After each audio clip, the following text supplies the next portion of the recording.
The priest arrived at the house on Caldwell Road at 11 p.m. on a Thursday. He had driven 4 hours from Louisville. He had not told his bishop where he was going. He had not told anyone.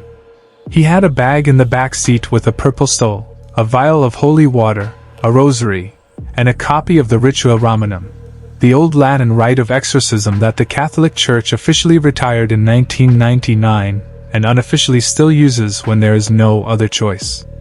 He had performed this rite twice before in his 30 years as a priest. Once in 1987 on a man in Cincinnati who recovered completely and never spoke of it again. Once in 2003 on a woman in Lexington who did not recover. He sat in his car outside the house on Caldwell Road for 11 minutes before he went inside. He told me later that those 11 minutes were the last time he felt certain about anything. He said, "I have performed last rites on dying men. I have sat with parents who lost children. I have heard confessions that kept me awake for weeks. I thought I knew what darkness looked like. I thought I had seen its edges. I was wrong. What was in that house on Caldwell Road was not the edge of anything. It was the center. Welcome to Haunted Stories." The girl's name was Helen Cross. 16 years old. Junior at Caldwell County High School. She played clarinet in the school band. She had a best friend named Jess who she had known since 2nd grade.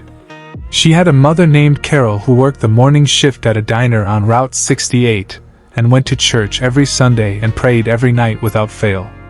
Carol Cross had been praying specifically and urgently for 11 months before the priest arrived. For 11 months she had been asking God for a miracle. She got one. She just didn't understand what she was asking. Helen Cross got sick in October. Not sick the way people mean when they say sick casually. Not a cold, not the flu, not something that comes and goes in a week. The kind of sick that starts ordinary and becomes something else. Something the doctors at the county hospital couldn't classify. Something that sat in the space between what medicine could measure and what it couldn't explain. It started with the headaches. Then the blackouts. Then the seizures that the neurologist said weren't exactly seizures. The electrical activity in her brain during the episodes didn't match any pattern he had seen in 30 years of practice. He said this carefully. He said it the way doctors say things when they are trying not to say the thing they are actually thinking. Helen spent 3 weeks in the hospital in November. They ran every test. They found nothing. Nothing wrong with her brain. Nothing wrong with her blood. Nothing wrong with any measurable part of her that they could identify. And yet she was losing weight. She was losing sleep. She was having episodes where she would go completely still and stare at a fixed point for minutes at a time, and when she came back to herself she had no memory of the episode, and sometimes, not always, but sometimes, she would have said something during the episode that she had no memory of saying. Carol sat by her daughter's hospital bed and she prayed. She had always prayed. She was the kind of woman for whom prayer was as natural as breathing, not performative, not loud, just constant. A running conversation with God that had been going since childhood. She believed in it the way she believed in gravity. Because it worked. Because things she prayed for happened. Because her faith was the most functional part of her life and had been since her husband left when Helen was 3 years old. But this prayer was different. This prayer was desperate. She knelt by Helen's hospital bed at 2 a.m. when the ward was quiet, and she prayed with a ferocity she had never brought to prayer before. She said, "I will give anything. Anything. Just let her be well. Just let my daughter be well." She said those words in that hospital room at 2 a.m. on a Wednesday in November. She does not say them anymore. She has not prayed since the night of May 14th. She may never pray again. Helen came home from the hospital in December. Better. Not completely better. She was still thin, still pale, still sleeping more than a 16-year-old should. But the episodes had stopped. The headaches had eased. The neurologist said he couldn't explain the improvement, but he'd take it. He scheduled a follow-up for March. Carol thought it was the prayer. She believed, completely, without doubt, that God had heard her and answered. She went to church the following Sunday and wept through the entire service. She told her pastor what had happened. He held her hands and he said, "Your faith brought her back, Carol." She believed that. For exactly 41 days she believed that. Then Helen changed. It started small. The way it always starts small. A word here. A look there. Something in the eyes that wasn't quite right. Carol noticed it first in January. Not a specific incident, more like a quality. Like looking at your daughter and seeing her completely, and also seeing something behind her that was using her face the way you use a door. Helen stopped playing clarinet. Not because she decided to stop. She told Carol she couldn't remember how. She had been playing since 4th grade. 7 years of lessons and practice and competitions.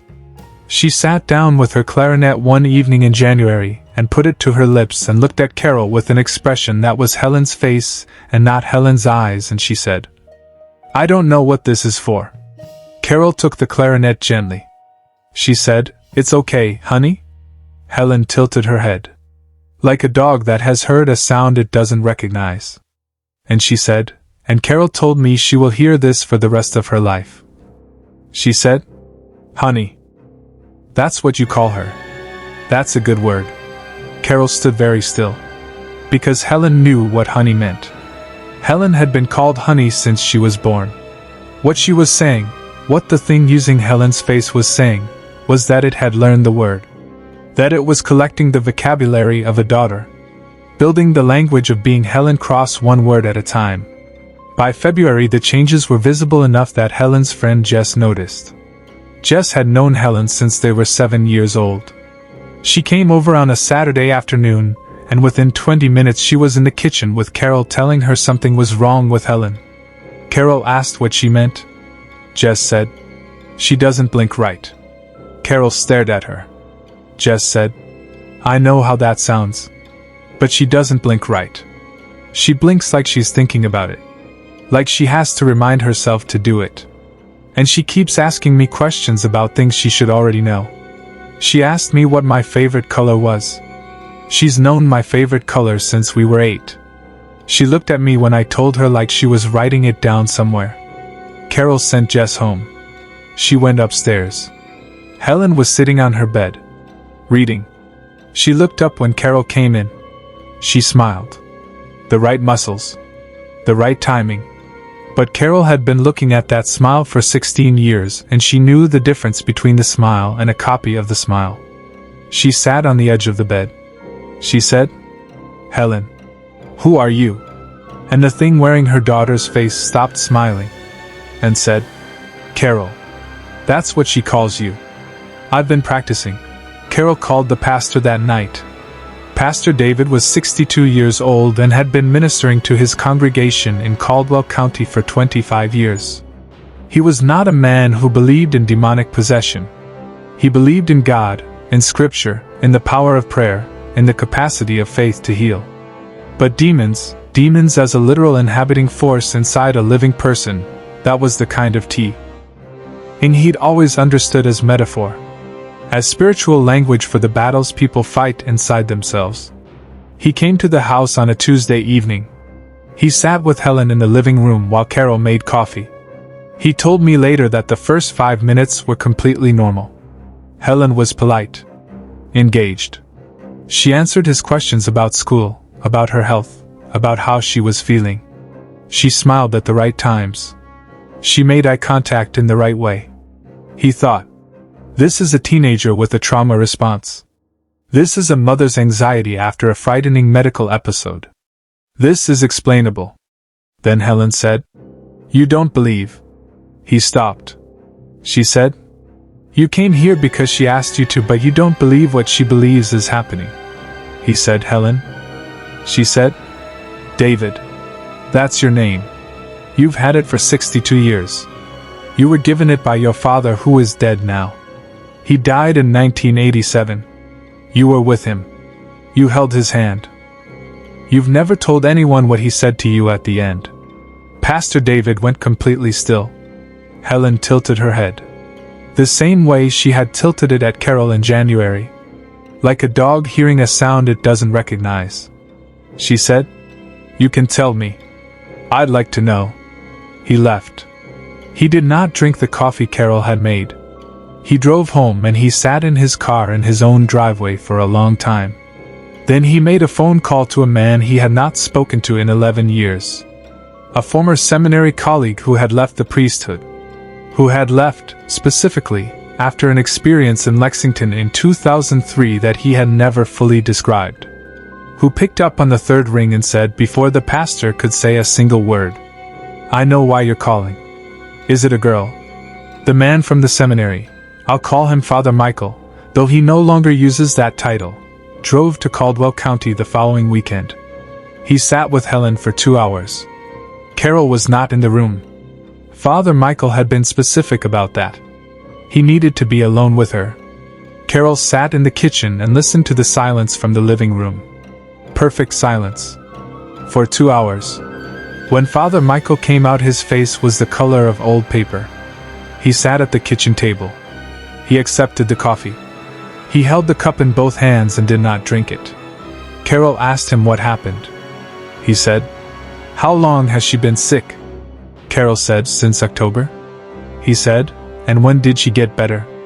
Carol said, "December." He said, "And when did she change?" Carol said, "January." He closed his eyes. He said, "Mrs. Cross, I need to ask you something and I need you to think carefully before you answer. Before she got sick, before October, did you make any kind of offer? Any kind of bargain? Any prayer that went beyond what you would normally pray?" Carol felt something move through her. "Cold," she said. "I prayed for a miracle." He said, "What exactly did you say?" She told him, "I will give anything. Anything. Just let her be well." He set down his coffee. He said, "Mrs. Cross, prayer is answered by God. But prayer is also heard by other things. And when you say anything, when you mean it as completely as you clearly meant it, other things hear that word, and they offer their own answer." Carol said, "What do you mean?" He looked at her. He said, "Your daughter recovered in December. But what is in your daughter right now is not your daughter. Your daughter got well. And something else moved in. Because you told it could have anything. And it decided it wanted her. I need to stop here and tell you something about Father Michael. He was not a fraud. He was not performing. He was a man who had studied theology for 8 years and practiced ministry for 12 and had spent the 11 years since his last case trying to forget what he knew. He described what he understood to be happening in the Cross House in terms that were careful and specific and that I am going to try to reproduce accurately. He said, "There is a category of entity that does not possess in the traditional sense. It does not take over. It does not replace. It moves in alongside. Like a tenant. It occupies the same space as the person. Learns them. Studies them. Borrows their face and their voice and their memories and their habits. Gets better at being them over time." He said the process was slow and the goal was total. Eventually, if nothing intervened, you would not be able to tell the difference. Eventually even the person themselves might not be able to tell the difference. He said, "The Helen Cross you knew is still in there. But she is getting smaller. And the thing that is learning to be her is getting larger. And at some point the ratio will shift past the point of return." Carol said, "How long?" He said, "I don't know. Weeks. Maybe less." She said, "What do we do?" He said, "I know one person. One person who has done this successfully. I am going to call him." He paused. He said, "And Mrs. Cross, whatever happens, whatever you hear from that room, whatever it says to you, you have to remember that the thing in there knows everything Helen knows. Everything she remembers. Everything she loves. It will use all of it. It will say things in her voice that will make you want to stop. You cannot stop. If you stop." He didn't finish that sentence. He didn't need to. The priest arrived at the house on Caldwell Road at 11 p.m. on a Thursday. His name was Father Thomas Crane. 61 years old. 30 years in the priesthood. 2 previous cases. He had spoken to Father Michael for 3 hours before he agreed to come. He had spent the 2 days before his arrival in prayer and fasting. He was not afraid. He told Carol when he arrived that he was not afraid. He said it the way a surgeon says something reassuring before an operation that carries real risk. Technically true. Covering something more complicated underneath. He went upstairs alone. Carol and Father Michael sat in the kitchen. They listened. For 40 minutes there was nothing. Complete silence from upstairs. Then Helen's voice. Not frightened. Not distressed. Conversational. The way Helen talked to people she liked. Easy and warm. They couldn't make out words. Just the rhythm of it. Then Father Crane's voice. Lower. Steadier. Latin. The old words of the old rite moving through the floorboards of the house on Caldwell Road. Then silence again. Then something that was not silence and was not sound. A pressure. Carol told me the only way she could describe it was that the air in the kitchen changed. Became thick. Became heavy. Like the moment before a storm when the atmosphere itself shifts and you feel it in your ears and your chest before you hear or see anything. Father Michael felt it too. He put his hand on Carol's arm. He said, "Don't go up. Whatever you hear, don't go up." What Carol heard over the next 90 minutes is what she has struggled most to describe. Not because it was beyond language. Because some of it was too ordinary. Too familiar. Too much like her daughter. At first the sounds were what you'd expect from what was happening up there. Father Crane's voice. The Latin. Steady and rhythmic. An occasional sound from Helen that Carol could not categorize. Not screaming. Not crying. Something else. Then at approximately 1 a.m. the voice changed. It was still Helen's voice. But it was saying things in Helen's voice that Helen would never say. And then, and this is the part Carol told me she replays every night before she sleeps, it started saying things that Helen would say. Exactly. Perfectly. The cadence. The specific words Helen used. The little verbal habits. The way Helen said actually at the start of sentences when she was being serious. The way she said okay okay okay in threes when she was nervous. All of it deployed with perfect accuracy. It said, "Mom. Mom, please. I'm scared. I don't know what he's doing to me. Please come up. Please." Carol was halfway out of her chair before Father Michael caught her arm. He said, "It's not her." She said, "It sounds exactly like her." He said, "I know. That is the point. That is all it has. It has learned her perfectly. And the only weapon it has left is you." Carol sat back down. She put her hands flat on the table. She listened to her daughter's voice begging her to come upstairs. For 11 minutes. She sat there. And she did not go. That was the bravest thing I have ever been told about. At 1:47 a.m. the voice stopped. The pressure in the air released. Like a held breath. Father Michael looked up at the ceiling. Carol looked at the stairs. Silence. Total silence from above. Then footsteps. Slow. On the stairs. Coming down. Father Crane appeared in the kitchen doorway. He was pale. His shirt was soaked through. He had lost his voice somewhere in the 90 minutes upstairs. When he spoke it came out rough and low. He said, "It's done." Carol was already past him. Up the stairs. Down the hall.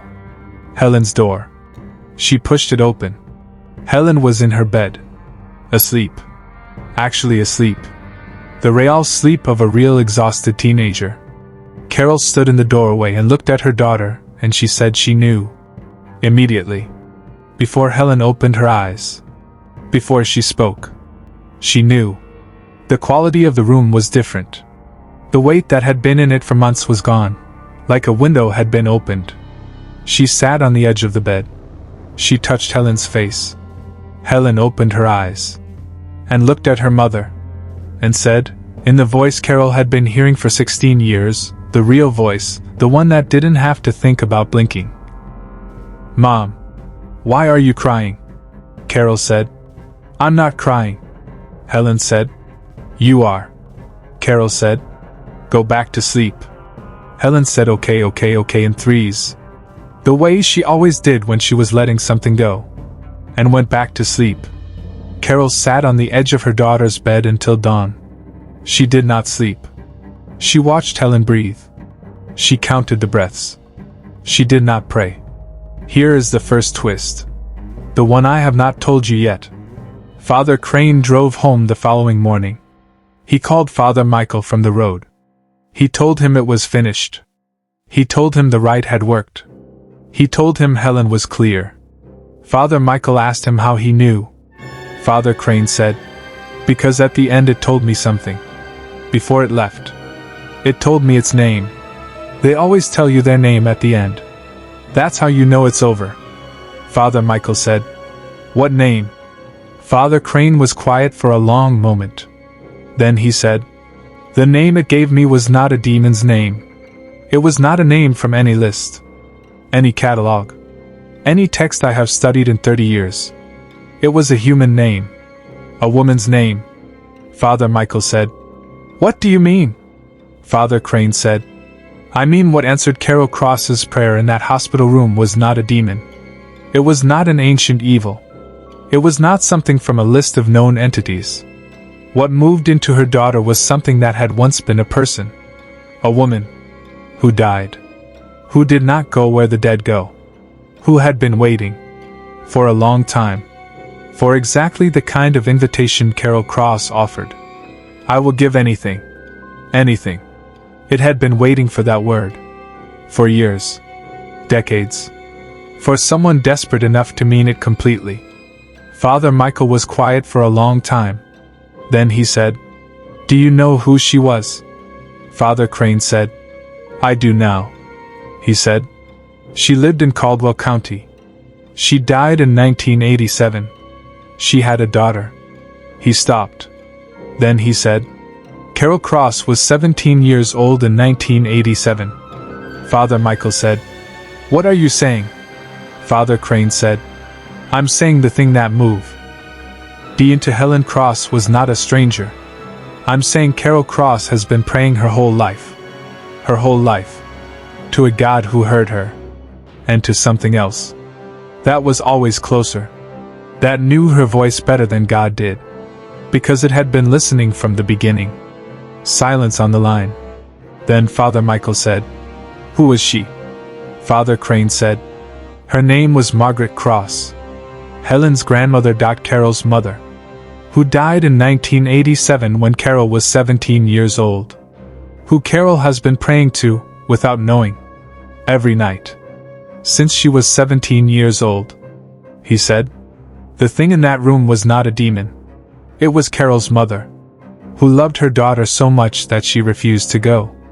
Who had been present in Carol's life for 30 years without Carol knowing. Who heard Carol's prayer in that hospital room and saw a way in. And took it. Because she wanted to stay. Because she could not bear to leave. Because the love of a mother for a daughter does not stop at death. It just becomes something else.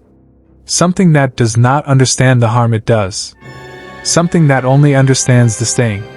The last thing Father Crane said before he hung up was this. He said, the name it gave me at the end. When I asked who sent you. Who called you here? It said, nobody sent me. I never left. Then he hung up. Carol Cross lives in Caldwell County. Helen is 19 now. She plays clarinet again. She remembers nothing of the months between December and May. Nothing. As if those months simply did not happen to her. Carol has not told her. She does not know how. She does not know if she ever will. She prays sometimes. Old habits. But she stops herself now before the end. Before the part where she used to say, I will give anything. She stops before that part. Because she knows now what anything means. She knows now what was always listening. She knows now that the dead do not all go far. Some of them stay. Right next to you. So close you can feel them when you walk into a room. So close they can hear every word you say. every prayer you make, every offer you extend in a hospital room at 2 a.m. when you are so frightened you will say anything. Anything. To anyone listening. This has been Haunted Stories. Subscribe if you dare.